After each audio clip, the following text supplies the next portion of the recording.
안녕하세요 친구. 좋은 하루 되세요. 채널을 시청하고 구독해주셔서 감사합니다. 바이든 행정부는 출범 후 지난 6개월 동안 미국의 인도태평양 전략과 중국 전략의 전체적인 윤곽을 제시했다. 바이든 대통령을 비롯한 국무장관, 국방장관, 국가안보보좌관 등 고위층 인사들의 연설이 있었고, 국가안보전략 잠정 지침, 4대 산업 공급망에 대한 100일 조사 보고서 등 미국의 대중전략을 담은 공식 보고서도 출판되었다.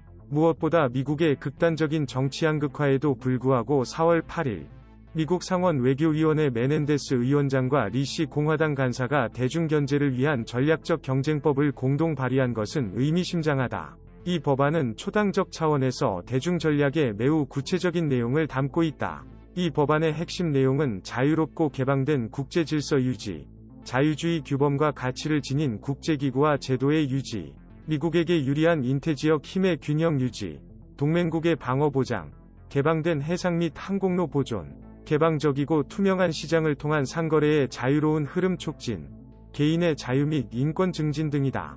이러한 정책 담론과 구체적인 정책 이행 과정을 기초로 바이든 정부의 인태 전략과 대중 전략을 분석해보면 다음과 같은 특징이 있다. 첫째, 바이든 정부는 외교 정책에서 코로나 사태 해결과 경제 회복에 전력 투구하고 있다. 만약 코로나 사태를 내년까지 진정시키지 못하고 중산층 경제 회복의 기회를 잡지 못한다면 다른 분야의 외교 정책 성공에도 불구하고 바이든 정부는 위태롭게 될 것이다. 내년 중간선거에서 바이든 대통령 소속 민주당이 좋은 성적을 거두지 못하면 외교정책의 추진력이 떨어질 수 있다. 양극화된 국내 정치 환경 속에서 바이든 행정부는 국내 보건, 경제 위기 해결을 위한 외교정책을 추구할 수밖에 없다. 둘째, 아시아, 인도태평양, 중국 등이 거시적이고 장기적인 관점에서 미국 외교의 핵심이 될 것이라는 사실이다. 오바마와 트럼프 정부가 미국 외교의 초점이 아시아라는 점을 명확히 한 바 있지만, 바이든 정부는 아시아, 인도태평양 지역이 미국 이익에 사활이 걸린 지역이라는 점을 여러 차례 밝히고 있다.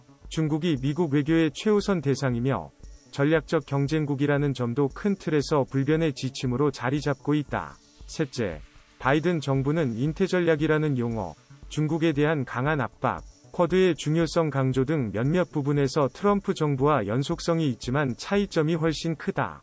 바이든 정부는 트럼프 정부와 달리 인도태평양 지역의 운용원리 전체에 대한 접근을 하고 있으며, 소위 미국 주도 자유주의 규칙 기반 질서 전체에 대한 접근을 중시하고 있다. 대중 전략 또한 무역 등 경제 부분이 큰 부분을 차지하지만 안보, 공급망, 기술, 이념 등 전선을 더 촘촘하게 넓히고 있다. 무엇보다 동맹과 협력하여 대중경제 전략을 추진하고 있다는 점에서 트럼프 정부의 거래적 동맹 정책과 큰 차이를 보인다.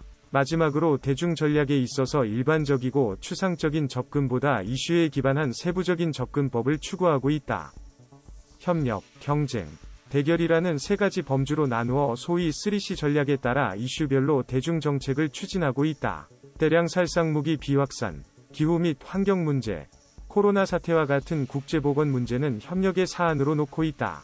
안보와 군사의 영역에서 대만 문제, 남중국해와 동중국해 문제 등은 중국의 회색지대 전략, 강압 전략, 현상 변경 전략이 두드러지기 때문에 군사력을 사용해서라도 억제하고, 더 나아가 군사적 대결을 준비해야 하는 영역이라고 생각하고 있다. 반면 경제, 기술, 공급망, 이념, 국제적 공공재 제공, 동맹 및 파트너 전략, 개발협력 등 다양한 사안들에서 미국은 중국과 치열한 경쟁을 해야 하는 것으로 생각한다. 미국은 협력 분야를 강조하고 있고, 또 미중 양국 모두 대결을 최소화하고, 협력을 늘리며 양국 모두에 도움이 되는 방향으로 경쟁을 이끌어가고 싶어 하지만 이는 중장기적으로 많은 어려움과 난관을 거친 이후에 가능할 것으로 보인다. 설리번 안보보좌관의 언급처럼 사안별 중국의 협력이 미국에 주는 특혜가 아니기 때문에 중국의 적극적 협력을 요구하고 있다. 협력 사안이라고 해서 반드시 자동적으로 미중 간의 이익 조화가 이루어지는 것은 아니다. 바이든의 대전략, 지구재건 전략, 이러한 바이든 정부의 대중 외교 전략은 미국의 장기적이고 근본적인 대전략에 기초를 두고 있다. 우선 바이든 정부의 대전략은 약화된 패권의 기초를 다시 재건하는 것이다. 소위 지구재건 전략과 통하는 논의이다. 이는 단순히 트럼프 정부 이전 시대로 돌아가는 것을 의미하는 것은 아니다.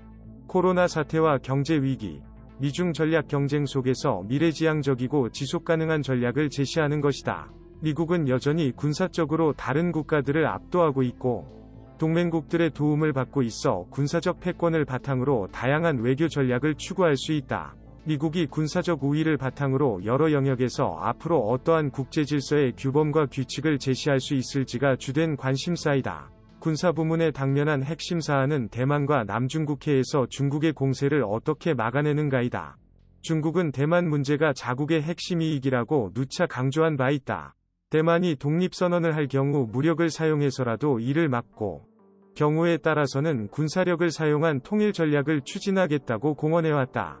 미국은 시진핑 정권이 홍콩의 민주화 시위를 강압적으로 탄압하고 홍콩보안법으로 홍콩에 대한 지배를 강화한 데 이어 대만의 독립선언이 없더라도 무력 통일을 시도할 가능성이 있다고 생각하고 있다.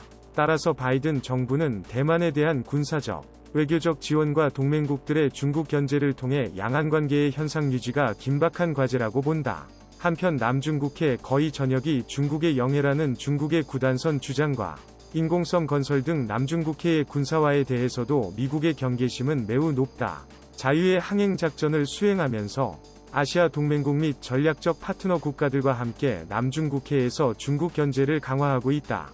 쿼드 및 유럽 국가들과의 협력을 통해 중국의 남중국해 현상 변경 시도에 대해 새로운 군사적 견제 장치도 만들어가고 있다. 둘째, 미국의 외교 전략이 중국 견제라는 기조를 가지고 있다. 문제는 이러한 미국의 중국 견제 기조가 어느 정도 충돌적인가 하는 점이다. 도시국가안보회의 중국 담당 선임국장은 올해 6월에 출간한 저서에서 중국은 장기간 추구해온 외교대 전략이 있으며 이는 미국을 대신하는 패권을 수립하는 전략이라고 주장하였다.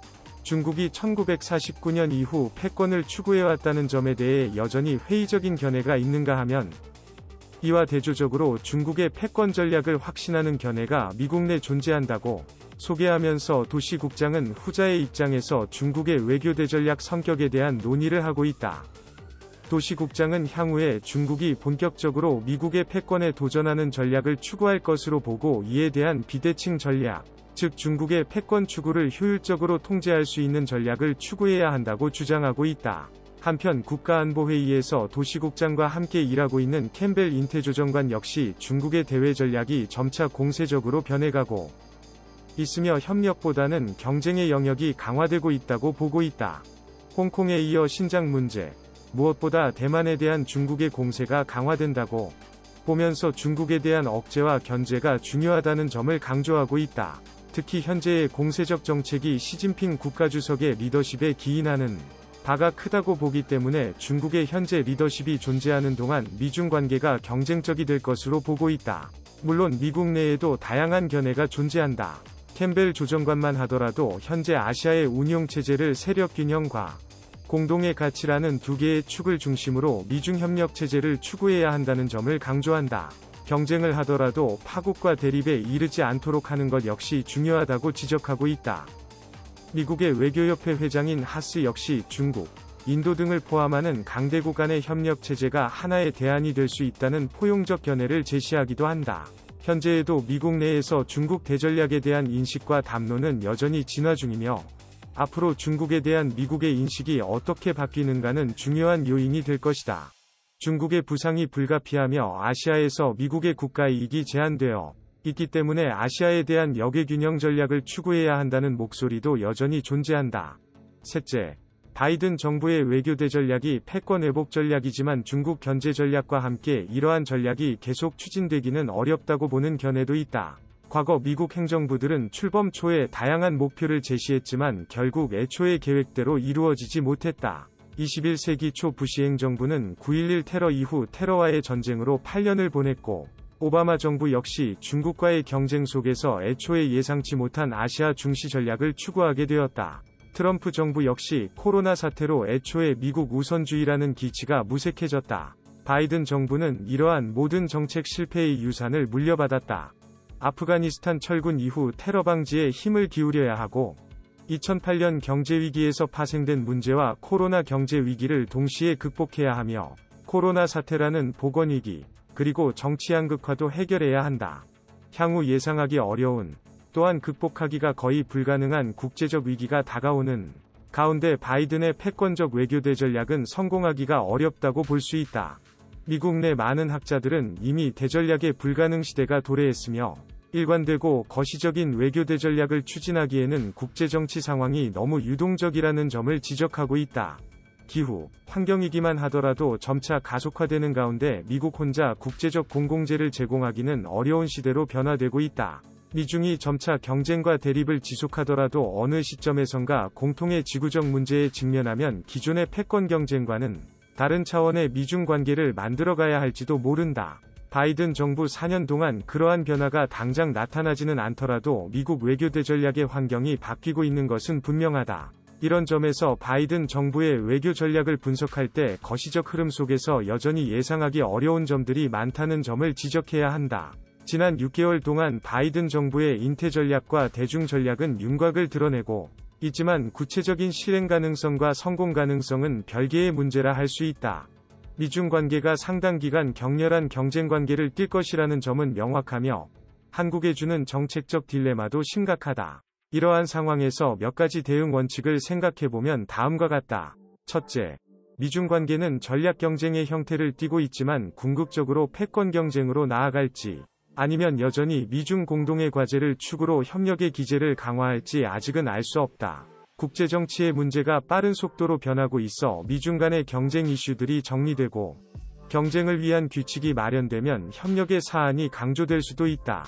한국은 미중 관계를 경쟁 일변도 혹은 대립 일변도로만 보지 않고 협력의 가능성도 함께 보아야 한다. 둘째, 바이든 정부는 중국에 대해 협력, 경쟁, 대결의 3C 정책을 추구하며 다양한 이슈 영역별 맞춤형 전략을 제시하고 있다. 한국은 여러 사안에서 취약성이 훨씬 강하므로 이슈별 영역을 더욱 세분해서 대처해야 할 것이다. 미중 간 확실한 협력이 가능한 이슈 영역이 있는가 하면 협력이 가능하지만 미래가 불확실한 영역, 미중 경쟁에서 한국이 이익을 얻을 수 있는 영역과 그렇지 않은 영역, 한국이 개입해야 하는 대결의 영역과 개입을 피할 수 있는 대결의 영역 등 세분된 대처 방안이 필요할 것이다. 셋째, 미중 경쟁이 단순한 이익의 경쟁이 아닌 가치의 경쟁이 되도록 유도해야 한다. 아시아의 질서는 세력과 군사력 기반 질서에서 미국 주도의 규칙 기반 질서로 진화해왔다. 향후 아시아가 가치와 규범에 기초한 질서로 나아가고 미중이 아시아 전체를 위해 긍정적인 경쟁을 하도록 유도해야 한다. 그러기 위해서는 아시아의 많은 국가들과 견해를 같이 하고 규범 기반 질서에 대한 비전을 공유하는 것이 중요하다. 마지막으로 한국이 당면한 북핵 문제와 같은 사안에서 미중의 협력을 추구하는 것이 중요하다. 북핵은 한반도 지정학적 미래를 둘러싼 미중 간 경쟁의 사안이기도 하지만 비확산이라는 협력의 사안이기도 하다. 미중 간 경쟁이 심화되고 상호인식이 악화되면서 북핵 문제를 보편적 비확산 규범의 문제로 보려는 의도는 점차 약화될 수 있다. 한국은 북핵 문제를 지속적으로 규범의 문제로 위치시키고 이를 위한 담론을 강화하는 노력을 기울여야 할 것이다. 좋은 하루 되세요. 채널을 시청하고 구독해 주셔서 감사합니다.